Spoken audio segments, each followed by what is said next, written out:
Hey, everybody. Welcome. I almost went into my podcast. Welcome to How to Be Mesmerizing. It's Tim Shurr. This is a different program. So I'm really happy that you were able to join me today. We're going to have a lot of fun. We're going to accomplish some really some great things today.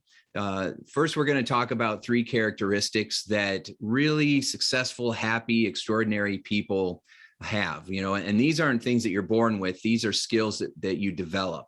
And so I want to cover the top three that I find that are most important so that you can live life every day in a way that gives you fulfillment. So you're not just getting through the day, you're getting from today, right? And show up every day with that kind of attitude of gratitude and a mindset for happiness and success. Because if we don't work on that every day, then what we're left with is stress, dread, worry, anxiety, dwelling on the past or being afraid of what's coming in the future. And that really is no way to live. And so we're going to talk about that first. Then I'm going to switch and start talking a little bit about the hypnosis program that I'm putting together and the opportunity that you have to join me if you're interested in becoming one of the first OBA hypnotists, right? And OBA stands for One Belief Away. It's my One Belief Away hypnosis method that I've been creating and fine-tuning for the last 27 years. I've been in psychology for 32 years, and the last 27 years in May, it'll be my 27th anniversary of being in private practice as a clinical hypnotist. I like using the word clinical hypnotist as opposed to hypnotherapist, because I like to keep the word therapist out of it, because therapy is not what we do as hypnotists. I think therapy is too slow. I think that it's the more difficult, painful road, and you can get such faster results, more sustainable results, and do it in a really gentle, loving, empowering way, and really accomplish the goals that you have using hypnosis. And one of my goals and agendas and missions, and it's been this way for a couple of decades, is making hypnosis a first resort instead of a last resort. For years, people have said, I've tried everything else. And I always think if you would have tried hypnosis first, you wouldn't have had to do all that other stuff, right? Because hypnosis is really the art and science of understanding how your mind works and how you create your reality in your mind. And it uses relaxation and the power of suggestion to be able to upgrade beliefs and old programming from the past and old habits, so that you can radically shift how you feel without relying on willpower, without having to try to talk yourself into it, without having this tug of war, what Fritz Perls called top dog, underdog thinking, where you want to believe that you're good, but there's a part of you that believes that you're not. You want to believe that you're worthy or valuable and you should take care of yourself, but you've been taught that taking care of yourself is selfish, or you're not worth it, or you shouldn't ever toot your own horn. And so we get these tug of wars, right? I'm worthy, I'm not worthy, I'm good enough, I'm not good enough. And, it's going to work out for me. It's never going to work out for me. And so the hypnosis gets rid of that tug of war, and it kind of gets all of your mind headed in the same direction. And it's very magical. It's very powerful. One of the best compliments I ever got came from one of my hypnosis students, Roger Harris, who has been on the fire department for over 30 years and a really amazing guy and a very talented hypnotist. And he said, what people call miracles is just another day at the office for Tim and for Roger, because we were producing miracles, right? We were every day, people would come in saying, this is impossible. I can't stop smoking. I can't stop chewing my nails or pulling my hair out, or fighting with my spouse, or I can't get out of debt. I can't lose this weight, whatever it is. And then we would do the hypnosis, and then all of a sudden they lost the weight. They weren't smoking anymore. They had beautiful fingernails growing. They went from struggling to make money to making a lot of money, right? I had a friend of mine that I've talked about before, who was struggling to sell 6 figures worth of products with his company. And we started doing sessions together, and over the last couple of years, and he just messaged me the other day and he said, I don't even know what to say, but I've sold over $34 million in the last year, for my company. I mean, smashed every record they had, $34 million, right? And so years ago, I called him the multi-million-dollar sales professional. And now that has become his life. That's become his reality. And so many amazing people that have accomplished extraordinary results. And we all have that capability inside of us. So what are the three characteristics or resource? I don't want to call them characteristics because people might think of that as a trait, like you're born this way. So this is a learned behavior, a set of skills, 3 skills that will help you to have an extraordinary life. And that word extraordinary just means extraordinary, above what most people experience. And the very first one is you got to expand your comfort zone. We get into this comfort zone and we get used to how things are. We get used to how we're feeling. We get used to how we're thinking. We try to set our life up so that we kind of expect what's going to happen. You know, people say they don't like change, but that's false. If I gave you $1 million right now, you'd be happy with change, I'm sure, right? You'd be like, okay, all right. What we don't like is change that we're not expecting, change that we think might be uncomfortable, that might put us in some kind of emotional distress or physical distress. We don't like that because we're so pain adverse. We're so afraid of being hurt. And so that's what we don't want. And we've developed these strategies to try to avoid pain. And so many of those strategies end up causing the very pain that we're trying to avoid. And so extraordinary people, they are realizing that I'm not going to be alive forever, that at the end of this game, I'm going on to heaven, or I'm just not going to be here anymore. And so, you know, we're running out of time.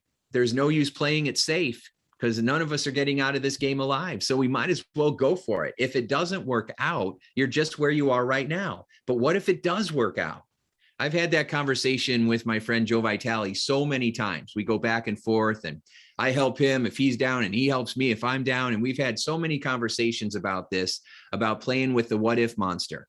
And most people play with the what if monster down, right? What if it goes wrong? What if it doesn't work out? What if it is a waste of time? What if I spend this money and it doesn't go well and then I look stupid, right? All this what if down. And he said there were many times where I would sit in front of a typewriter and I was about to write a book. And I thought, what if this book is a bust? What if I spend all this time? If you've ever written a book, you know how hard it is. What if I spend the next 6 months writing this book, or the next 3 years writing this book, and no one wants it and it's a bust? And, you know, is that a waste of time? And of course, the answer is no, it's not a waste of time, because you grow, you develop, you improve your skills, you become more effective, you grow into the person that you were born to become when you put yourself through these situations. And so I've always said that your biggest breakthroughs are hidden in the places you don't want to go. Why are they hidden in those places? Because you have to dig deep, and you've got to find a way to face your fears. And then when you face your fears, you realize it wasn't as scary as you thought it was going to be. And then that creates a new opportunity, a new belief shift in your mind. You know, if you start running into those places that you think are scary, and you realize, wow, I'm much more confident, I'm much more powerful, I'm much more resourceful than I realized, then you start to believe that you are that way. And then those situations aren't as scary anymore. You start instead having a new conversation with yourself. I got this. I'm safe. I'm good. I love myself. I accept myself.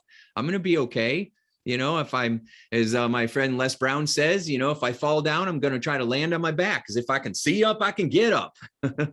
Right? Or Willie Jolly, you know, he says a setback is just a setup for a comeback. You know, if you know Willie, he's just so motivating, right? And so, you know, and so extraordinary people, they hang around extraordinary people, right? I'm quoting these people that are now friends of mine. But before I knew them, I was reading their books. I was watching their videos. I was listening to their audio programs. I was subscribing to their podcasts, and I was memorizing their affirmations. I kept telling myself the same things that they were telling me, and until it became a part of my, you know, CD that's playing in my head. You know, I almost said a record player. I'm dating myself. You know, we got this old record playing on our head, saying the same song over and over and over again. And we decided, hey, Jordan, how are you? So good to see you. How you doing? I'm sure you're good. I'm sure you're good. Hey, can you do me a quick favor and turn the camera off just for a minute, please? Thank you, buddy. So anyway, we get this record in our head going on and on and on. And sometimes we need to smash that record and play a new one that's playing a song that is loving and supportive. So that is how you get out of your comfort zone, by being loving and supportive and reassuring of yourself, and deciding that if I don't take the chance, what's going to happen? And the answer is nothing, or you're going to regret it. But what if I do take the chance? What's possible if I take the chance? And what's possible if you take the chance is you start playing with the what if monster up, right? And the what if monster up is, what if I write this book and it's the one, it's the bestseller? What if I launch this program, or what if I reach out to this friend and it heals the relationship, or it causes a new relationship to happen? What if it's the big one? And so we got to find out. And again, as you go in that direction, it allows you to grow, to become more, to acquire more resources, more lessons, more understanding, more life experience. And the more life experience you have and the more wisdom you take from that, the more you're going to increase your self-awareness, your emotional mastery, your emotional intelligence. So we want to make sure that we are focusing on what can I do and what is possible for me and what would I like to have happen? Because those questions then give you the courage. And courage means I'm afraid, but I'm going to do it anyway. Courage doesn't mean I'm not afraid. Courage means I'm afraid and I'm going to do it anyway. I mean, I know a lot of people who are very successful that still get scared, that still get nervous. They change it in their mind. They wouldn't say, I don't know if I'm scared, but I'm not certain that this is going to work out, right? Because they've spent so many years. And a lot of the people that I'm hanging out with are, you know, in their late 60s and 70s now, and they really have a lot of life experience. So they don't get scared too much because they've practiced being loving and supporting and encouraging of themselves. They don't care if they fail because it's just feedback. There is no failure. There's just feedback, right? And so when I thought about, do I want to open a hypnosis school again? Do I really want to go back to teaching hypnotists again instead of making a bunch of money in corporate America, right? But my heart getting pulled back to training the best hypnotists in the world. And I'll talk about why I feel like I need to, because the profession is making me so frustrated. I'm losing more hair and I can't afford that. So, and I have a mission that I feel compelled to help create, where I'm going to help people to end a lot more needless emotional suffering. And there's too many people out there for me to be able to do by myself, to help by myself. So I'm building an army of healers. So we'll talk about that in a little bit. But the reason that we have to get out of our comfort zone is because then we discover that it expands. And then there's always going to be another border to your comfort zone. And another border means there's another belief there that's probably holding you back or getting in your way. And the only way that you can really access those beliefs, so you can upgrade them and expand your comfort zone again, is by getting out of the comfort zone that you're in right now, pushing yourself out of it. So I wasn't sure that I wanted to do the hypnosis school. I don't even know if people are going to sign up for it. I don't even know if it's, what's going to happen a year from now from doing this. But what I do know is that I'm going to play my part. I'm going to show up.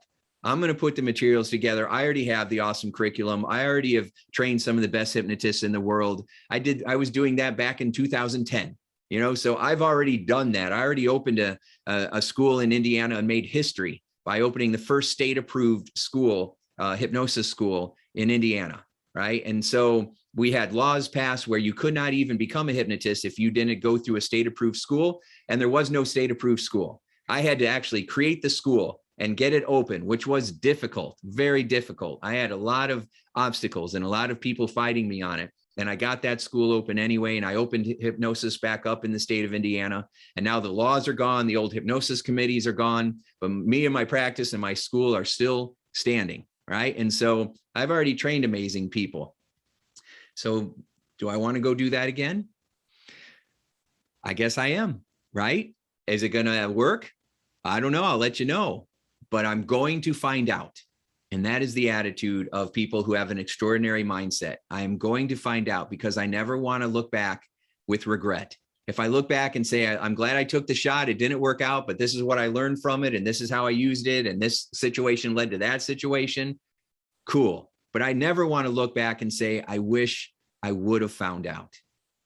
I wish I wouldn't have been caught up in, I don't have enough money.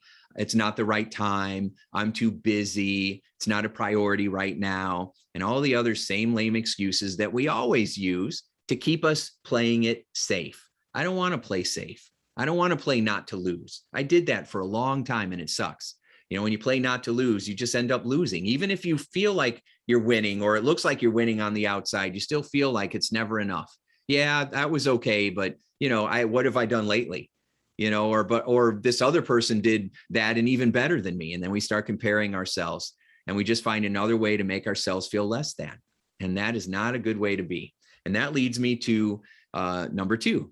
The second skill that people who have extraordinary lives really develop is that ability to be your number one fan, right? To be your number one fan. Are you the most loving, supportive, empowering person in your life for you? If you're not, that's your mission, okay? Because it will be too difficult to get out of your comfort zone, to play big, to take chances, to take risks, to go for it in life, to heal those relationships, to do your own personal work, to change a business or change a career, or to do what you need to do to be a great parent, right? Or a great spouse, or a great neighbor, a great leader or community member. It's too hard to do if you're constantly doubting yourself, if you're constantly feeling less than, if you're constantly comparing yourself to others, if you're constantly picking apart your achievements. I have a friend that I'm coaching right now, and he's a remarkable person. He's in India, and so we do Zoom sessions. I have clients all over the world, and so he's in India, and we surfaced a belief the other day that you should never toot your own horn. If you're doing something loving or kind, he says in India, we're taught that if you do something kind, then throw it in the river, which is basically do something nice and forget about it. Don't pat yourself on the back. Don't toot your own horn. Don't tell other people about it. And I said, that's a terrible belief, right? I really challenged him on this. I said, it's kind of like having flowers and never watering them. All they do is wilt. Now, the lesson was supposed to be, don't brag about it, because then it's not really coming from your heart. You're just trying to do it to get attention. And don't be generous at the expense of someone else, where you have to make someone else feel less than for you to look good. That's not healthy either. But to feel good about yourself and feel proud of yourself and pat yourself on the back and to look in a mirror and say, you are awesome, right? I love you so much. You're so awesome. You did such a good job today. I'm so proud of you, right? To give that to yourself is essential. It's like watering yourself so that you can grow taller, so that you can fill yourself up, so that you can then pour into others. But if you feel empty and secretly resentful because people aren't pouring into you, they won't pour into you if you're not pouring into yourself. You'll only attract takers if you're not giving to yourself, right? And so the world will treat you the way you treat yourself. And so people are not going to pour into you if you don't pour into you. And you'll have some people that do try to pour into you, and you won't believe it or trust it, and you'll push them away because of the limiting beliefs that, oh, well, they just want something. You can't trust people, so there must be some hidden agenda.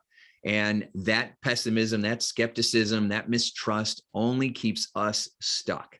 And so what we have to do is love ourselves, accept ourselves, and really my awakening experiences are designed to do that. I never thought that I would be spending my adult years talking about loving ourselves, accepting ourselves, protecting ourselves, and reinforcing beliefs that I am worthy, I am more than enough, I am safe, right? I am worth taking care of. I'm worth making me and my dreams a priority. I didn't think that that's where I was going to end up. But after tens of thousands of sessions and hanging out with people from all over the place and just, being in sessions for, my whole entire life, I've just been observing that this is what people need. We're walking around this plague of insecurity that makes us feel like we're not good enough, or we're bad, or we're broken, or we're damaged. And that head trash seems to have affected almost everybody, right? And so we've got to get rid of this needless emotional suffering. And the way you do that is by upgrading your beliefs and creating a new feeling of love and acceptance and support that most people just really don't experience. And so that's what the one belief away is. I believe that you're just one belief away from having a really powerful breakthrough. You're one paradigm shift away. Paradigm is a fancy word for saying belief. You look at something a little differently. You see your hand this way, you get one perspective. You see your hand from this side, it's a whole different perspective. You can see it from looking down or from looking up or sideways, and it's a whole different perspective, right? And so we can look at something in a different way, and it changes how we think about it. It changes how we feel about it. That's very powerful. And most people don't know how to do that. And so the One Belief Away experiences help people to be able to love themselves and become their own best friend, their own number one cheerleader, and to drop the story of, you know, I'm a victim and this is what happened to me and why is life so unjust and why is life so unfair? Because that will only cause us to go in circles of pain. It does not get us into a circle of power. You know, why me? Why not you? You know, bad things happen to good people all the time. So the better question is, what am I grateful for? What has gone right for me? What resources do I have? You know, what's the next chapter of my life? What would I like that to be like? You know, what if I had a belief that things always work out for me in the end? And if it hasn't worked out yet, it just means it isn't the end. You know, that's exciting, right? That opens a door of possibility. People feel anxious because they are walking around feeling like they're not safe. And then we get depressed because we feel like there's nothing we can do about it. And you can shift both of those around by empowering your beliefs, changing your story, and having new resources that allow you to feel good about yourself, loved, supported, and cared for. The third characteristic is, and this one is really, really interesting. And so I wanted to share it with you because, you know, I could have talked about a million different characteristics of extraordinary people. But here's the deal. If you are just showing up, doing whatever you're doing, and you're pretty good at it, then you're going to have a pretty mediocre life.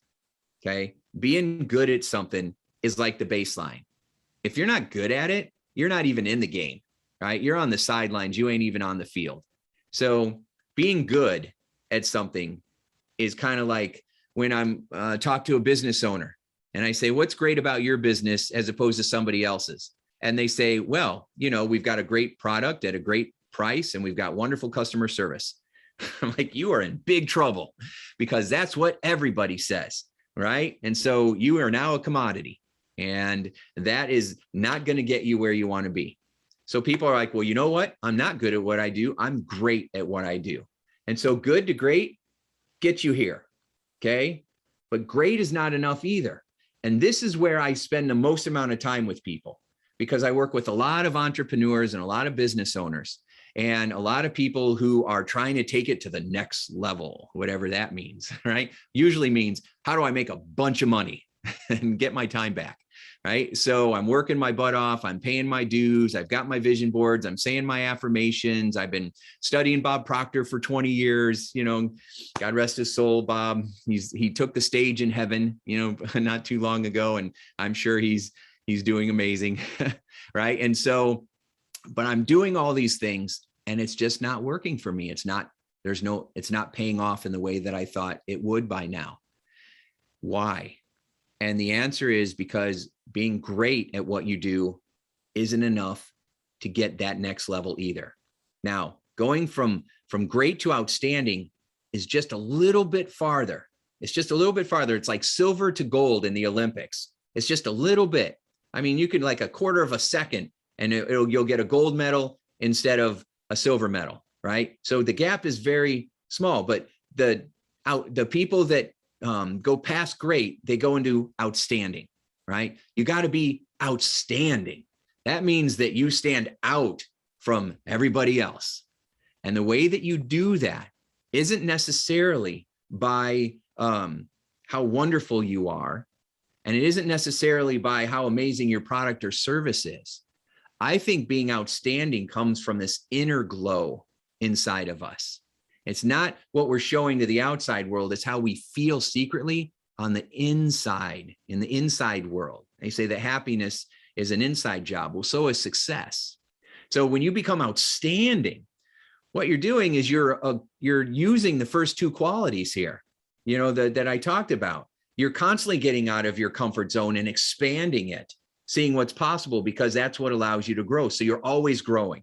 You're always learning and growing, right? You're always taking those chances, calculated, smart, intelligent chances. The second thing you do is you're always being your own best friend. Now, one of the ways that you are being loving of yourself and you are getting out of your comfort zone is by developing your self-awareness. Very difficult to do on your own. You got to do it with a coach or with mastermind groups or with a friend or a pastor or somebody, or even your spouse, someone who is challenging you and won't allow you to settle for the status quo, right? That is constantly challenging you. And that can be frustrating, especially if you're married to that person. You might not like it, right? But they are holding you to a higher standard. And you'll get angry and you'll get frustrated, or you'll go into self-pity and feel sorry for yourself. You know, we do all kinds of stuff instead of just grow, right? But when we're actively have that growth mindset, we're thinking, all right, how can I use this to my advantage? What can I do to grow from this? How can I become the best version of myself? And when you start to recognize your blind spots, we can't see what we're not aware of, right? We can't fix what we're not aware of. And you can only operate at your own level of self-awareness. And if you're blind, if you are having blinders on, your beliefs are here and it's keeping you stuck and you don't see those beliefs because of these blinders, you won't be able to shift it. So going through experiences like the awakening, it expands your awareness. It expands your self-awareness. You're like, whoa, where were you? Right. And then we can do something with this and upgrade it or lift it up or shift it or get rid of it. Right. And so as you go through life, finding your next limiting belief, finding your next blind spot and shifting it, that's what gets you out of the bottleneck. If you're bottlenecking your company, or that's what gets you out of the self-doubt, that's what gets you out of holding back when you should be leaning in and charging forward. That's what gets you collaborating with others or joining a team or building one, right? Or all the other ways that we hold ourselves back. And so those who are great, you know, there's a lot of people that just get by. I would say that, 70%, maybe 75, 80% of people are just getting by. And then you have like that top 18%, right? That top 18% that are really high achievers that are doing really well. And then you get this other 2%, not people that it was given to them, but people that started from the bottom and worked their way to the top. And they seem to have all the success, right? The fame, the fortune, all the goodies, all the stuff that comes through them. And how did they get there? And it's because they're operating at an outstanding level. Now, we all have the ability to do that. When we think of outstanding, we think of Oprah Winfrey, or we think of Tony Robbins. So my friend Cassandra the other day, wonderful African-American lady, she said, Tim, you're the Oprah of hypnosis. I thought that was funny. So, but these people are, operating at a whole other level, and their life shows that, right? And they love themselves and they accept themselves and they've dealt with their stuff and they have put it on the line over and over and over again. And as a result, they have experienced tremendous success.